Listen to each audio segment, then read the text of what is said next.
మొదటి దినవృత్తాంతములు 346వ పేజీ నేను చదువుతాను.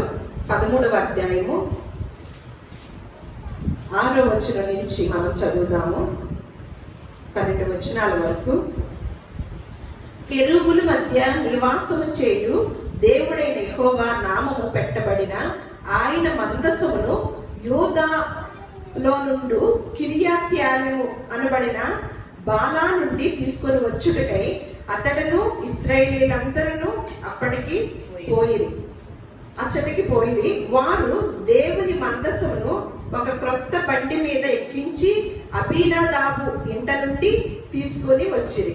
ఉజ్జాయను అహ్యోయును బండిని తోలిరి. దావీదును ఇశ్రాయేలీయులందరూ తమ పూర్ణ శక్తితో దేవుని సన్నిధిని పాటలు పాడుచు సితారలను, స్వరమండలములను, తంబురలను, తాళములను వాయించుచు బూరలు ఊదుచుండిరి. వారు కీదోను కళ్ళమునద్దకు వచ్చినప్పుడు ఎడ్లకు కాలు జారినందున మందసమును పట్టుకొనవలనని ఉజ్జా చెయ్యి చాపగా యెహోవా కోపము అతని మీద రగులుకొనెను. అతడు తన చేయి మందసమునద్దకు చాపగా ఆయన అతన్ని మొద్దెను గనుక అతడు అక్కడనే దేవుని సన్నిధిని చనిపోయెను. ఏంటంటే ఇది మీకు అర్థమైందా? దేవుని మందసాన్ని ఎక్కడి నుంచి తీసుకొస్తున్నారు? యోధాల నుండి కిర్యత్యారీము అనబడిన బాలా నుండి తీసుకొచ్చుకుంటే బయలుదేరి ఆ మందసాన్ని తీసుకొస్తున్నప్పుడు ఆ మందసాన్ని దేని మీద పెట్టారంట? ఎడ్ల బండి మీద పెట్టారంట. అక్కడ కొంచెం గతుకులో ఏమో ఉన్నాయి. ఆ బండి మీద నుంచి ఆ మందసం జారిపోద్దేమోనని ఎవరు పట్టుకున్నారంట? ఉజ్జా పట్టుకున్నాడంట. వెంటనే ఏం కలిగింది? వెంటనే అక్కడ యెహోవా మొత్తాడంట. వెంటనే చనిపోవటం జరిగింది. ఇదేమన్నా పెద్ద తప్పిదమా అండి? అమ్మో దేవుని మందసం కింద పడిద్దేమో, జారిద్దేమో అని పట్టుకున్నాడు. ఆ యొక్క మందసాన్ని ఊరేగించుకుంటూ వెళుతున్నప్పుడు తను కూడా వెళుతూ అందరూ కూడా పాటలు పాడుతూ సితార్తోనూ, వాయిద్యాలతోనూ, బోరలతోనూ పాటలు పాడుకుంటూ వెళుతున్నప్పుడు ఉజ్జా కూడా వెళుతున్నాడు వాళ్ళతోటి. కానీ ఆ బండి మీద నుంచి ఆ మందసము జారపోతుందంట. ఆ ఎట్టు ఇక్కడ ఉంది కదా, ఎడ్లకంట కాలు జారినప్పుడు ఏమని అంటున్నారు ఇక్కడ?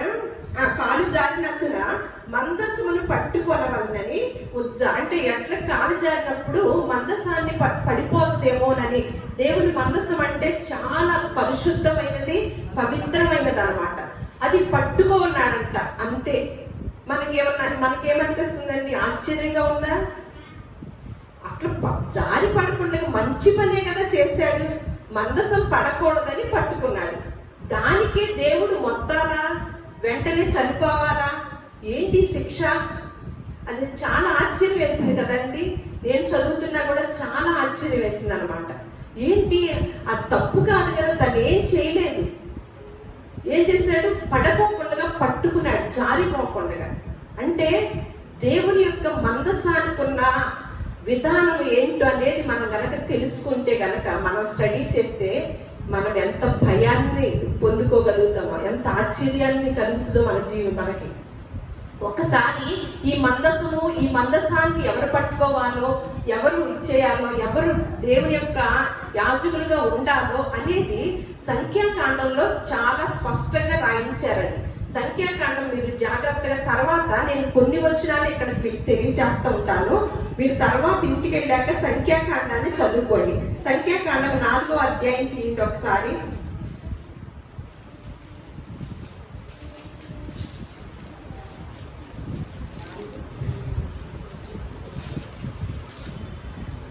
నాలుగో అధ్యాయం 1వ వచనం నేను చదువుతున్నాను, 2 వచనాలు. యెహోవా మోషే అహరోనులకు ఇలాగు సెలవిచ్చెను, నీవు లేవీయులలో కహతీయులను వారి వారి వంశముల చొప్పునను వారి వారి పితరుల కుటుంబముల చొప్పునను 30 ఏండ్లు మొదలుకొని 50 ఏండ్ల వరకు ప్రాయము కలిగి ప్రత్యక్షపు గుడారంలో పని చేయుటకు సేవగా చేయగల వారందరి సంఖ్యను రాయించుము. అతి పరిశుద్ధమైన దాని విషయంలో ప్రత్యక్ష గుడారమునందు కహతీయులు చేయవలసిన సేవ ఏదనగా, అంటే కొంతమందిని దేవుడు ఏర్పాటు చేసుకున్నాడు అనమాట. దేవుని పని పాత నిబంధన కాలంలో అందరికీ కుదరదు, అందరూ చేయడానికి కుదరదు. దేవుడు ఏర్పరచుకున్న వారు ఎవరి అంటే లేవీల్ని.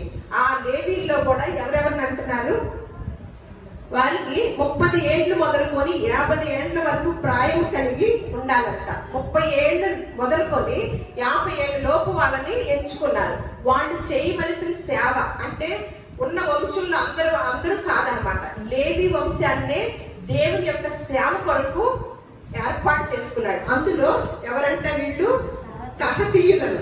అలాగే మళ్ళా ఇదే అధ్యాయం పక్క చూద్దాము. మళ్ళా 15 వచ్చిన, అంటే మనకంత సమయం లేదు కాబట్టి మీరు సంఖ్యాకాండాన్ని నేను ఏ అధ్యాయులు అయితే చెప్తున్నానో వాటిని అన్నిటిని పూర్తిగా చదువుకోండి.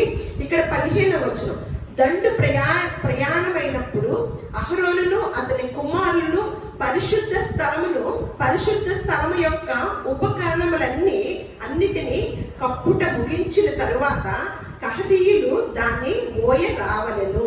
అయితే వారు చావకుండునట్లు పరిశుద్ధమైన దానిని ముట్టకూడదు. ఇవి ప్రత్యక్షపు గుడారములలో కహతీయుల యొక్క భారం అంట. మళ్ళా 18 చూద్దాం. మీరు కహతీయుల గోత్ర కుటుంబములకు లేవీయులలో నుండి ప్రత్యేకింపకుడి. వారు అతి పరిశుద్ధమైన దానికి సమీపించినప్పుడు వారు చావక బ్రతికి ఉండునట్లు మీరు వారిని గూర్చి చేయవలసినదేమనగా, అహరోనును అతని కుమారులను లోపలికి వచ్చి ప్రతి వానికి వాని పనియు వాని బరువును నియమింపవలెను. ఎవరు ఏ కుటుంబస్తులు చెప్పాలి? ఇవి కూడా అహరోను కుటుంబస్తులు చెప్పాలి. మందసము అంటే, మందసములు ఏముంటాయి అని మనం ఒకప్పుడు చెప్పుకున్నాము. ఏమేమి ఉంటాయి మందసంలో? యోహాను కర్ర, చిగురించిన కర్ర,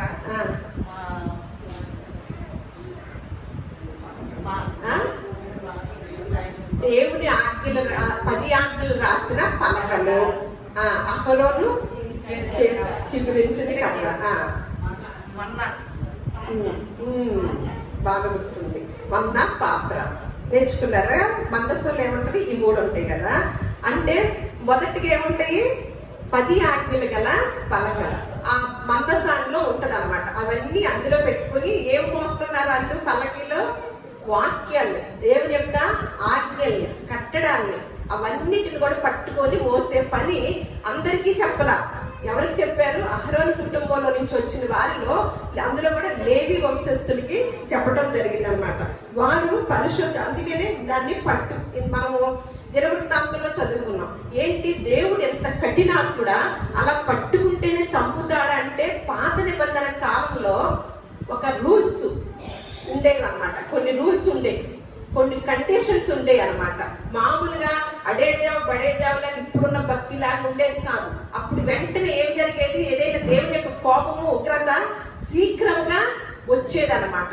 ఎక్కడ తేడా వస్తే అక్కడ వెంటనే దేవుని యొక్క కోపము వచ్చింది. ఆ ఆజ్ఞను మీరారా, వెంటనే దేవుని కోపం వచ్చే కాలం అన్నమాట పాత నిబంధనలో. అయితే ఇక్కడ ఇంకోటి చూద్దాం, 22వ వచనం కూడా. మళ్ళీ తర్వాత ఎవరికి అప్పచెప్పారంటే, గెర్షోనీయులను వారి పితరుల కుటుంబముల చొప్పునను వారి వంశముల చొప్పునను లెక్కించి సంఖ్యను రాయించును. 30 ఏళ్లు మొదలుకొని 50 ఏళ్ల వరకు వయస్సు కలిగి ప్రత్యక్షత గుడారములో సేవ చేయుటకు శాలలో పనిచేయు వారిని అందరినీ లెక్కింపవలను.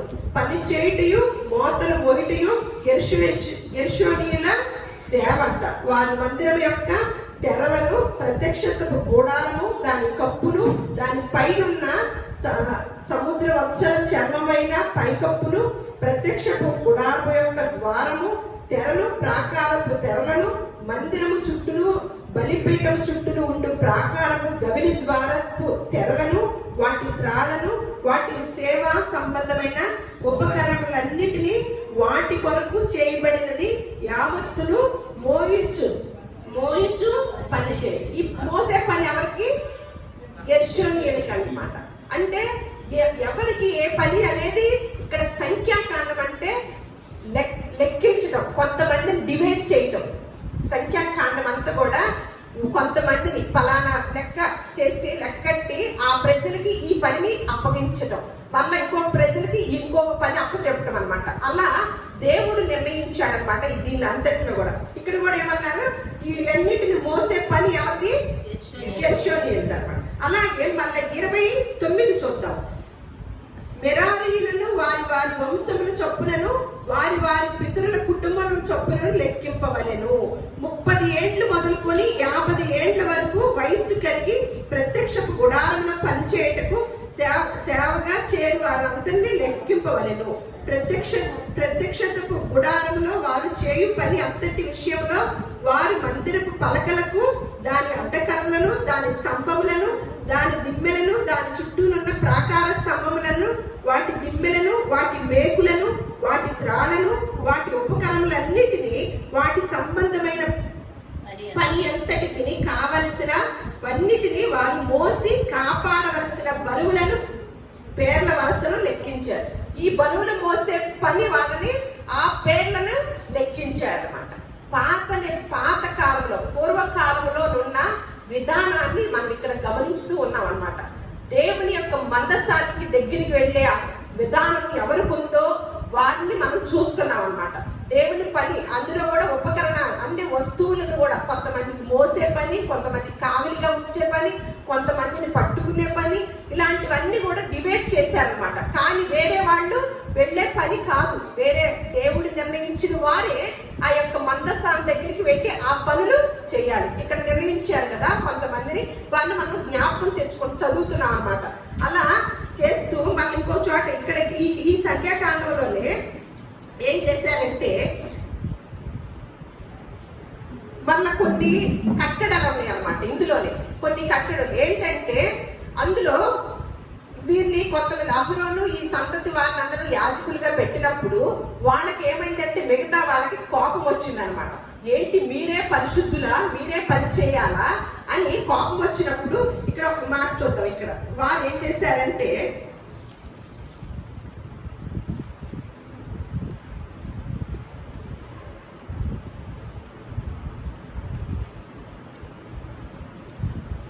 అలాంటి ఇక్కడ చూద్దాం 16వ అధ్యాయము, ఇక్కడ చూద్దాం 16వ అధ్యాయం సంఖ్యాకాండము 2వ వచనం, అదే ఫస్ట్ నుంచి 3 వచనాలు చదువుతాం.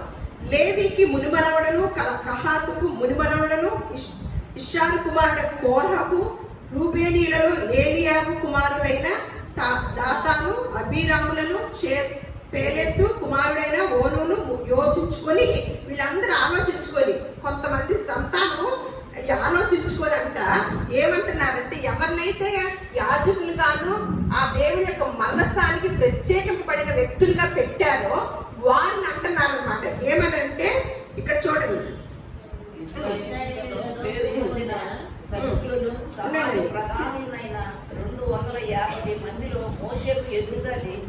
ఇశ్రాయేలులో పేరు పొందిన సభికులను సమాజ ప్రధానులైన 250 మందితో మోషేకు ఎదురుగా లేచి, వీరందరూ కలిసి ఎంతమందిని తీసుకెళ్లారంటే వాళ్ళకి కొంతమందిని దేవుడు నిర్ణయించినప్పుడు వారి మీద కోపం తెచ్చుకొని, మీరేనా మాకు పెద్దలు, మీరేనా పరిశుద్ధులు, మీరేనా ఈ సేవ చేయాల్సింది అని ఏం చేశారంటే తిరుగుబాటు అనేది చేశారనమాట. చేస్తూ ఇలా మాట్లాడుతున్నారు. మోషేకి ఎదురుగా లేచి, మోషే అహరోనులకు విరోధముగా పోగుపడి, మీతో మాకిక పని లేదు, ఈ సర్వ సమాజంలోని ప్రతి వాడును పరిశుద్ధుడే, యెహోవా వారి మధ్య ఉన్నాడు, యెహోవా సంఘం మీద మిమ్మును మీరేలా హెచ్చించుకొనుచున్నారనగా, మోషే ఆ మాట విని సాగిలపడెను. అటు తరువాత అతడు కోరహుతోను వారి సమాజంతోను ఇట్లనెను. మోషే అంటున్నాడు అన్నమాట, తనవాడు ఎవడో పరిశుద్ధుడెవడో రేపు యెహోవా తెలియచేసి వానిని తన సన్నిధికి రానిచ్చు, ఆయన తాను ఏర్పరచుకొని వానిని తన యొద్దకు చేర్చుకొను, ఇలాగూ చేయుడి అని ఈ అధ్యాయం అంతా తర్వాత చదువుకోండి. మళ్ళా 8, మరియు మోషే కోరహుతో ఇట్లనెను, లేవి కుమారులారా వినండి, తన ముందర సేవ చేయుటకు యెహోవా, తన మందిరపు సేవ చేయుటకు యెహోవా మిమ్మును తన యొద్దకు చేర్చుకొనుటయు, మీరు సమాజం ఎదుట నిలిచి వారు చేయవలసిన సేవ చేయనట్లు ఇశ్రాయేలీయుల సమాజంలో నుండి మిమ్మును వేరుపరచుటయు మీకు అల్పముగా కనబడునా? ఆయన నిన్నును నీతో లేవీయులైన నీ గోత్రపు వారిని అందరినీ చేర్చుకొనిను కదా. అయితే మీరు యాజకత్వం కూడా కోరుచున్నారు. ఇందు నిమిత్తము నీవును నీ సమస్త సమాజమును యెహోవాకు విరోధముగా పోగై ఉన్నాడు. అంటే యాజకుల్ని అన్న కొంతమందిని వేరుపరిచాడు కదా, కానీ వీళ్ళు ఏది కోరుకుంటున్నారంట? ఏ పని ఎవరు చేయాలో ఆ పని చేయాలని పాత నిబంధనలో ఉన్న ఒక విధానం అన్నమాట. ఇది పాత నిబంధనలో మనం చదువుకుంటున్నాం. అందుకని వీరికి ఏం చేశారంటే, ఈ యాజకులు లేవీయులు కొన్న వారికి కూడా కొంత మనకి ఈ మధ్యగా అంటా ఉంటారు కదా, ఏంటి పాస్టర్లకి దశమ భాగాలు అయ్యి ఇస్తా ఉంటారు, వాళ్ళు ఏమన్నా ఏ పని చేయరు, వాళ్ళు అలా మనుషులు తెచ్చిన అన్ని వాడుకుంటూ వాళ్ళు గొప్పగా వెళ్ళిపోతున్నారు అని మనకి ఈ మధ్యకాలం వినపడుతూ ఉంటది కదా. కానీ పాత నిబంధనలో దేవుడు నిర్ణయించిన విధానం అన్నమాట. వారు లేవీలు ఏ పని కూడా చేయకూడదు. లేవీలు ఏ పని చేయకూడదు. వారి పని ఏంటి? దేవుని యొక్క మందిరంలో చేసే పరిచర్య అంతా కూడా వారి యొక్క విధానంలో కొనసాగాలని దేవుడు నిర్ణయించాడు అనమాట. వారిని ఎవరు పోషించాలి? ఇక్కడ రాసించారు. ఇక్కడ అది కూడా ఒకసారి చూద్దాము. మళ్ళా 18వ అధ్యాయంలో చూద్దాము, 20వ వచనంలో. వారి దేశములో ఏమని అంటున్నారంటే, ఇక్కడ ఇశ్రాయేలీయులు యెహోవాకు ప్రతిష్ఠించు పరిశుద్ధమైన ప్రతిష్టార్పణములన్నిటినీ నేను నీకును నీ కుమారులకును నీ కుమార్తెలకును నిత్యమైన కట్టడను బట్టి ఇచ్చితిని. అది నీకును నీతో పాటు నీ సంతతికిని యెహోవా సన్నిధిని నిత్యమును స్థిరమైన నిబంధన ఇది. ఏమనంటే, మరియు యెహోవా అహరోను తిట్లనెను, వారి దేశంలో నీకు స్వాస్థ్యము కలగదు. వీళ్ళకి ఆస్తిపాస్తులు ఏమి పంచలేదన్నమాట. వీరికి ఏం పంచారో ఇక్కడ చూస్తున్నారు. ఏమనంటే, వారి మధ్యలో నీకు పాలు ఉండదు. ఇశ్రాయేలు మధ్యలో నీ పాలు నీ స్వాస్థ్యము నేనే. ఇదిగో లేవీయులు చేయు సేవకు అనగా ప్రత్యక్ష గుడారం యొక్క సేవకు నేను ఇశ్రాయేలు యొక్క దశమ భాగములన్నిటినీ వారికి స్వాస్థ్యముగా ఇచ్చితిని. మన 24. అయితే ఇశ్రాయేలీయులు యెహోవాకు ప్రతిష్ఠితార్పణములుగా అర్పించు దశమ భాగములను నేను లేవీలకు స్వాస్థ్యముగా ఇచ్చితిని. అందుచేతను వారు ఇశ్రాయేలీయుల మధ్యను స్వాస్థ్యము సంపాదింపకూడదని వారితో నేను చెప్పానని దేవుడు చెప్పిన మాట అన్నమాట. దాన్ని పట్టుకొని యాజకులు అంటే రోజు మొత్తం కూడా వారి యొక్క పని ఏంటంటే సేవ చేయడం అన్నమాట. వారిని ఎవరు పోషించాలి? వారికి ఆస్తిపాస్తులుగా ఆ వంశం వాళ్ళకి ఇవ్వలేదు ఆ దినాల్లో.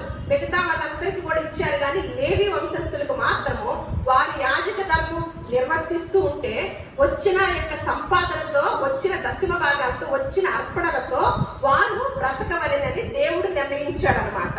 అలా ఇలాంటి ఇవన్నీ కూడా మళ్ళా ఇంకొక కట్టడ అనమాట. ఇంకోటి చూద్దాం ఒకసారి. 15వ అధ్యాయము 32వ వచనము. ఇశ్రాయేలీయులు అరణ్యంలో ఉన్నప్పుడు ఒకడు విశ్రాంతి దినమున కట్టెలు ఏరుట చూచిరి. వాడు కట్టెలు ఏరుట చూచిన వారు మోషే వద్దకును అహరోను వద్దకును సర్వ సమాజము వద్దకు వారిని తీసుకొని వచ్చిరి. వారికి ఏమి చేయవలెనో అది విశదపరచబడలేదు కనుక వారిని కావలిలో ఉంచిరి. తరువాత యెహోవా ఆ మనుషుడు మరణ శిక్ష నొందవలెను. సర్వ సమాజము పాళెం వెలుపల రాళ్లతో వారిని కొట్టి చంపవలెనని మోషేతో చెప్పెను. కాబట్టి యెహోవా మోషేకు ఆజ్ఞాపించినట్లు సర్వ సమాజము పాళెం వెలుపలకి వారిని తీసుకొని పోయి రాళ్లతో వారిని చావబడతాం. ఎందుకు రాళ్లతో చావబడతాం? ఏం చేశారని? విశ్రాంతి దినాన్న ఎక్కడికి వెళ్ళాలి? దేవుడి సన్నిధికి వెళ్ళాలి. ఏం చేస్తున్నారంటే వీళ్ళు వాళ్ళకి స్పష్టంగా కొన్ని ఆజ్ఞలను, కొన్ని కట్టడలను పెట్టాడు కదా దేవుడు.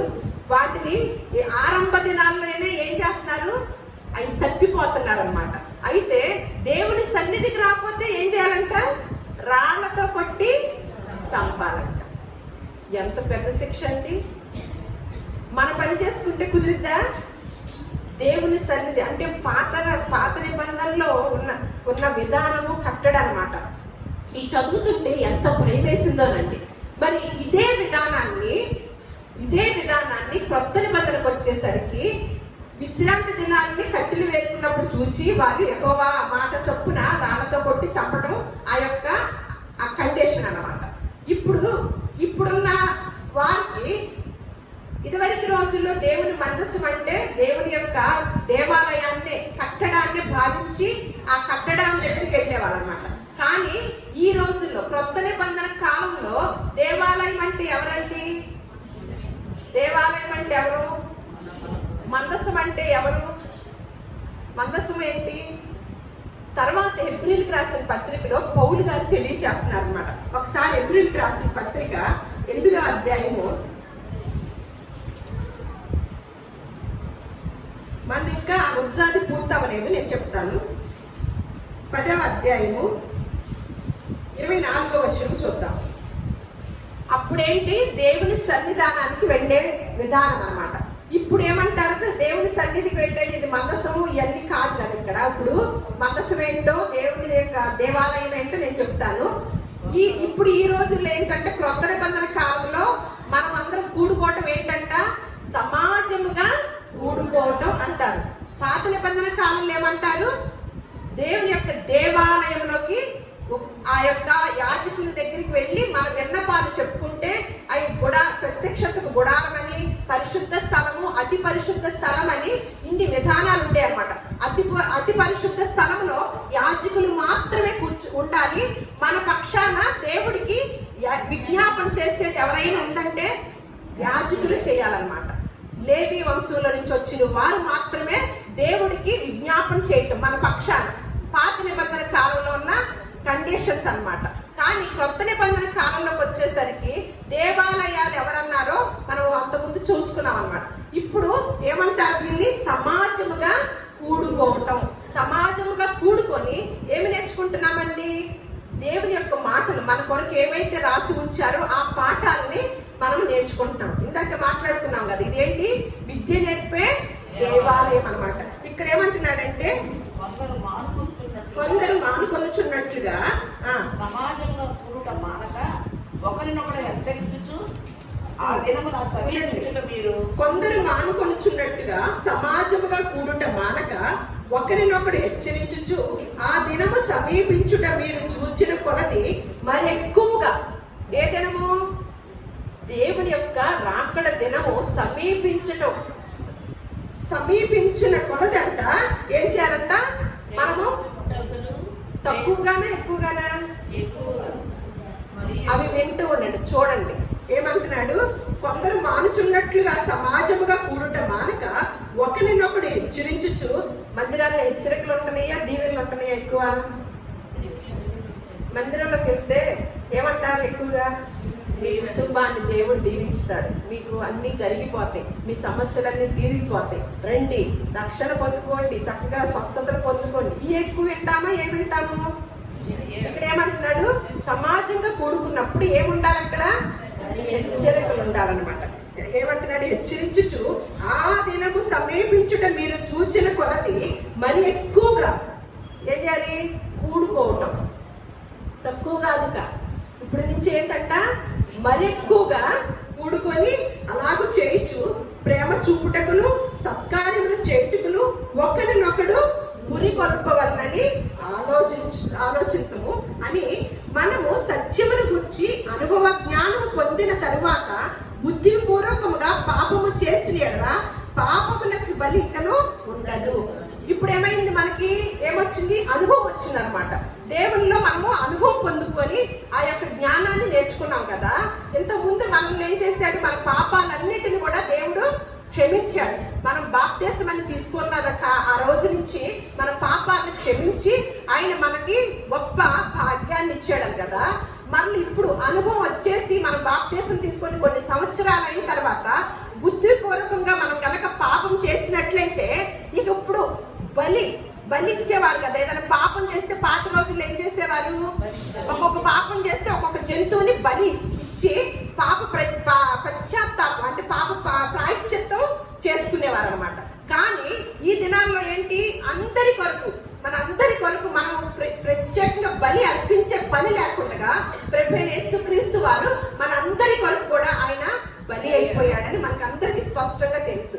ఇప్పుడు మనం ఏదైనా బుద్ధిపూర్వకంగా పాపం చేసినట్లయితే గనక ఇక బలి అర్పించినా కూడా అంట చూడండి, అనుభవ జ్ఞానం పొందిన తర్వాత బుద్ధిపూర్వకంగా పాపము చేసిన ఎడల పాపమునకు ఇక బలి ఇకను ఉండదు. ఒకవేళ మన పాపాన్ని ప్రాయశ్చిత్తంగా చేసుకుందామంటే ఒక బలి ఇచ్చి ఒక కోడినో ఒక దూడనో ఇచ్చి బలి ఇచ్చి మనం పాపానికి నిరోధం చేసుకుందామంటే కుదరదంట.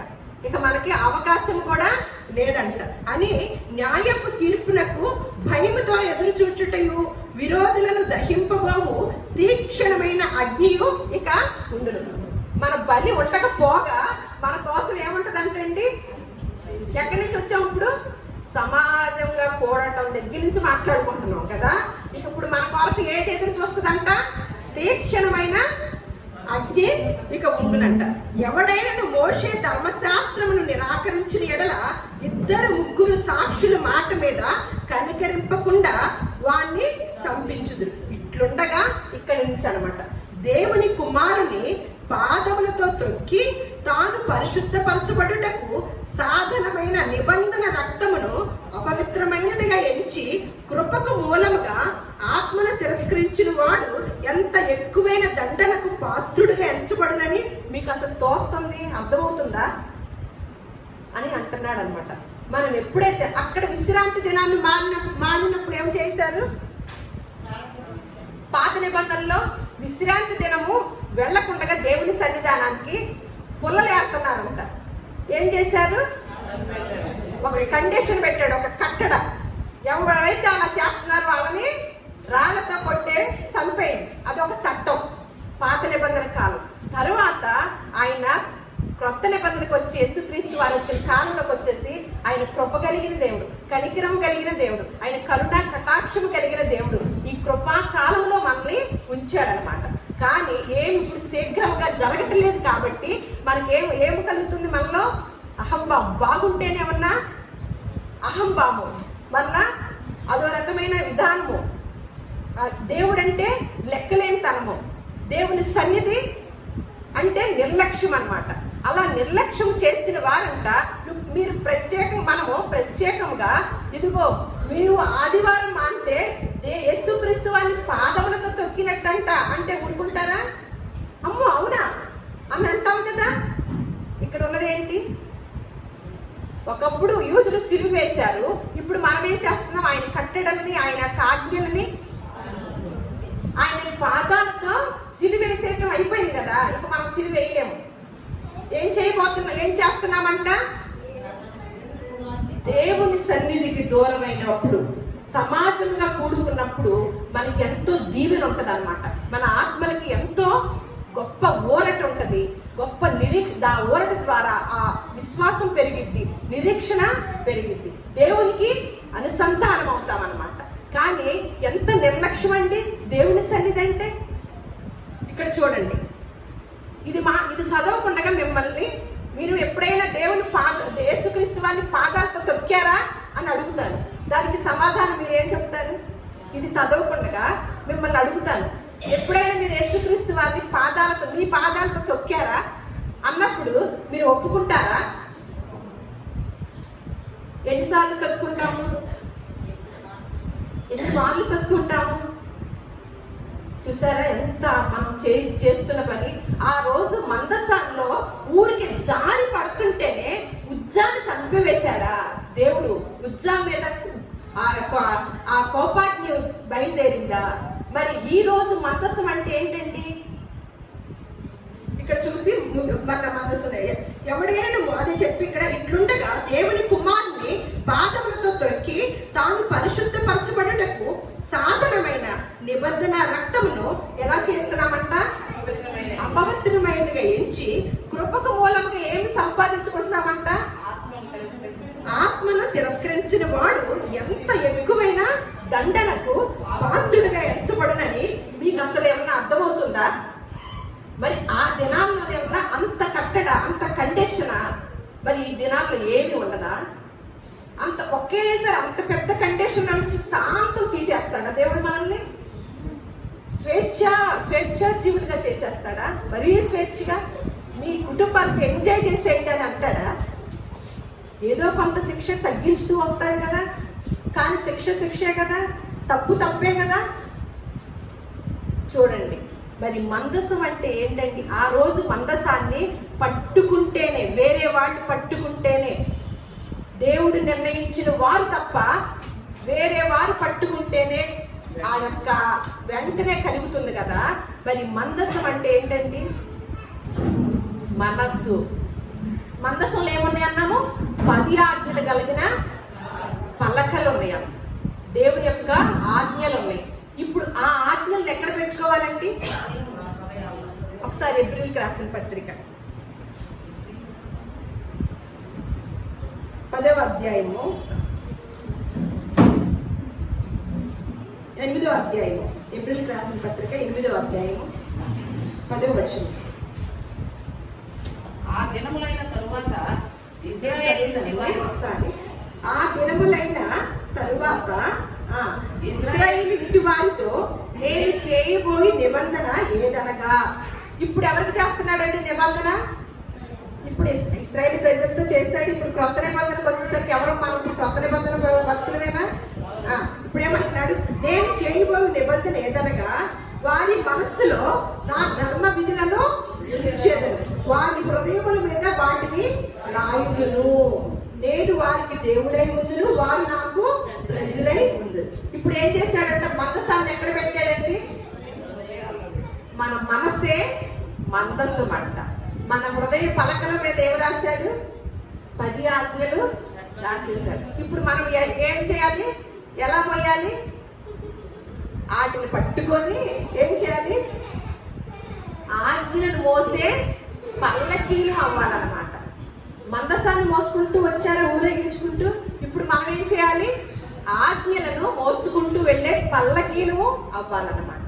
ఆ మందసాన్ని మోసే యాజకులు అవ్వాలన్నమాట. ప్రత్యేకంగా బండి, దీపస్తంభము, మన్నా పాత్ర, అహరోను చిగురు ఇవన్నీ ఉండవు. ఇప్పుడు అవన్నీ ఎక్కడ ఉన్నాయి? మన హృదయంలోనే రాసి ఉంచాడంట. రాసుకోవాలి మనం. అలా అవి ఇట్లాంటివి పెడితే, అందుకనే దేవాలయం కూడా ఏమన్నాడండి? 1 కొరింథీయులు 3:16 ఉంటుంది కదా, మీరు దేవుని ఆలయమై ఉన్నారు. అప్పుడు ఎవరు ఆలయము? సొలొమోను కట్టారు కదా గొప్ప దేవాలయము. అట్లా దేవాలయాన్ని కట్టేవారు కదా చాలా వాటితో అన్నిటితో. కానీ ఇప్పుడు వచ్చేసరికి, క్రొత్త నిబంధనకు వచ్చేసరికి ఎవరు ఆలయము? మన దేహమే దేవాలయం, మన మనస్సే మందసం, మన హృదయమే ఏం చేయాలి? మనము హృదయంలో ఆ యొక్క మందసాన్ని పెట్టుకొని మోసే పల్లకీలం అవ్వాలన్నమాట. మరి ఉజ్జాన్ని ఎందుకు చంపాడంటే మరొక చోట చూద్దాం, చూసేసి ముగించేసుకుందాము. ఒకసారి యెషయా గ్రంథం చూద్దాము. యెషయా గ్రంథము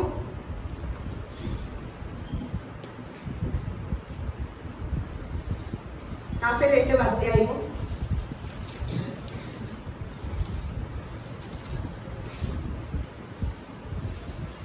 11-12.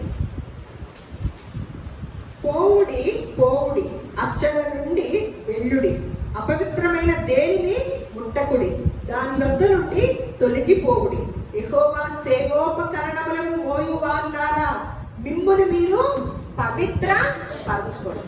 దేవుని యొక్క సేవోపకరణాలు మోయాలంటే ఎలా ఉండాలంట? మనం పరిశుద్ధంగాను పవిత్రంగాను ఉండాలంటండి. యెహోవా మీ ముందర నడుచును, మీరు త్వరపడి బయలుదేరరు, పారిపోవు రీతిగా వెళ్ళరు. యెహోవా మీ ముందర నడుచును, ఇశ్రాయేలు దేవుడు మీ సైన్యపు వెనకటి భాగమున కావిలి కాయను. మళ్ళా యెహోషువ గ్రంథాన్ని 3వ అధ్యాయం 3వ వచనం చూద్దామండి. యెహోషువ గ్రంథము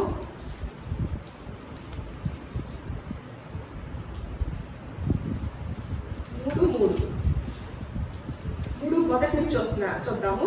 యెహోషువ ఏకువన లేచినప్పుడు అతడును ఇశ్రాయేలీయులందరూ షిత్తీము నుండి బయలుదేరి యోర్దానుకు వచ్చి దానిని దాటక మునుపు అక్కడ నిలిచింది. దేనిని? మందసానం. 3 దినములైన తర్వాత నాయకులు పాళెంలో తిరుగుచూ జనులకు ఇలాగూ ఆజ్ఞాపించిరి, మీరు మీ దేవుడైన యెహోవా నిబంధన మందసమును యాజకులైన లేవీలు మోసుకొని పోవుట చూచినప్పుడు మీరున్న స్థలములో నుండి బయలుదేరి దాని వెంబడి వెళ్ళవలను. మీకును దానికి దాదాపు 2000 కొల మూరల ఎడముండవలను. మీరు వెళ్ళు త్రోవ మీరు అంతకు ముందుగా వెళ్ళినది కాదు అని గుర్తు పెట్టారనమాట. ఎంత దూరం ఉండాలంట మందసానికి? మనము మామూలుగా వారికి నియమించిన కట్టడ 2000 మందసము వెళ్తుంటే ఊరేగింది. ఎవరైతే యాజకులు ఉన్నారో, ఎవరినైతే ప్రత్యేకించపరిచారో దేవుడు, వారు మోసుకొని వెళుతున్నప్పుడు మిగతా వారు ఎంత దూరంలో ఉండాలంటండి? 2000 కొల మూరలంతా ఎడమ ఉండాలి. ఉజ్జా ఏం చేశాడు? దేవుని యొక్క ఆజ్ఞ. దేవుడు తెలీదా? తన మందసాన్ని పడకుండా కాపాడుకోలేడా?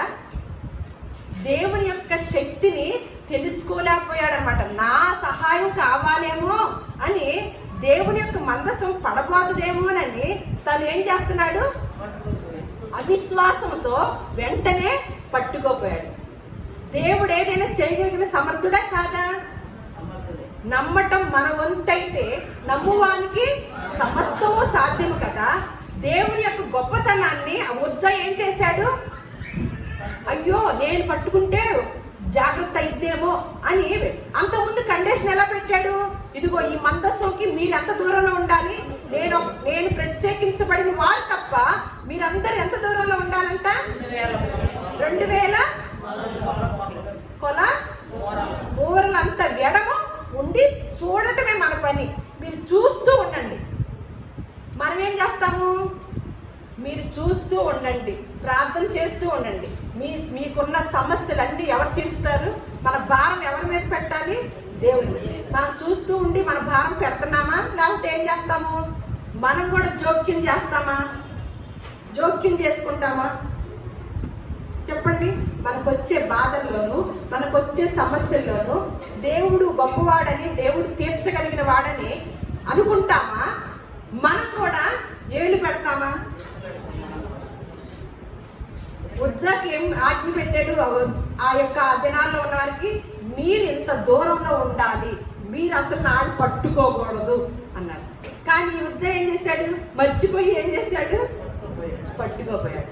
వెంటనే ఏం కలిగింది? శిక్ష, చనిపోయే శిక్ష కలిగింది. దేవుడు ఒక కండిషన్ పెట్టాడు అంటే దాన్ని తూచా తప్పకుండా మనం పాటించాలన్నమాట. తూచా తప్పకుండా ఆ కండిషన్ మీరి మనం గనక వెళితే శిక్ష అలా ఇప్పుడు ఉండదేమో శీఘ్రముగా, కానీ మన కోసం ఏమి దాచిపెట్టబడిద్దంట? తీవ్రమైన అగ్ని మన కొరకు ఎదురు చూస్తూ ఉంటుందంట. దేవుని సన్నిధిని ఎంత గొప్ప! ఆ రోజు ఆ మందసానికి అంత ప్రత్యేకత ఉంది. ఇప్పుడు మందసం ఎవరు అన్నాము? మన మనస్సే, మన హృదయం మీద ఆ ఆజ్ఞలు రాసుకొని మోసుకొని వెళ్ళాలి. అప్పుడు మనం ఎంత పరిశుద్ధంగా ఉండాలండి, మనం ఎంత పవిత్రంగా ఉండాలండి. ఇన్ని కఠినమైన శిక్షల, విశ్రాంతి దినం మానుకుంటే అక్కడ మరణ శిక్ష, రాళ్లతో కొట్టాలా. మరి ఇప్పుడు మన కొరకు త్యాగమైన యేసుక్రీస్తు వారిని మన పాదములతో త్రొక్కుతున్నామంట. దేవుని సన్నిధిని పరిశుద్ధంగాను పవిత్రంగాను ఎంచి, దేవుని సన్నిధిని ఎప్పుడు కూడా పరిశుద్ధంగాను పవిత్రంగా ఎంచి మనము దాన్ని విలువగా చూస్తే తప్ప ఆ యొక్క దేవుని సన్నిధిని మనము అనుభవించలేమండి. అడే చావు బడే చావు కాదు కదండి భక్తి అంటే. చాలా నిష్ట నియమాలు ఉన్నాయి, ఇందులో చాలా కట్టడలు ఉన్నాయి. యేసుక్రీస్తు వారి యొక్క విధానమే అటువంటిది అన్నమాట. అటువంటి పచ్చంతో కూడిన భక్తి విధానం ఇది. దానిలో ఏ మాత్రం కొంచెం తొలగిపోయినా, ఎటువంటి శిక్షలు ఉన్నాయో, ఎటువంటి విధానం ఉందో పరిశుద్ధ గ్రంథంలో మనకి ఈ దినాల్లో ఉన్న మనకు బుద్ధి కలుగుటకే రాయించి ఉంచారన్నమాట. దేవుడు నిర్ణయించిన కట్టడలను అనుసరించుతూ దేవుని యందు నమ్మిక ఉంచి, ఆయన ఏదైనా చేయగలగడు, ఏదైనా చేస్తాడు, ఏదైనా చేయగలిగిన దేవుడు అనే నమ్మకంతో ముందుకు వెళ్దాము. దేవుడు పెట్టిన ఆ కట్టడల్ని సాధ్యమైనంత వరకు కూడా మనం పాటిస్తూ దైవ దీవెనలు మనము మన కుటుంబ సభ్యులందరికీ కూడా పంచేవారు గాను పొందుకున్న వారు గాను మనందరం కూడా దేవుడు అటువంటి ఆశీర్వాదంతో దీవించును గాక. మిమ్మల్ని అందరినీ కూడా దేవుడు దీవించును గాక.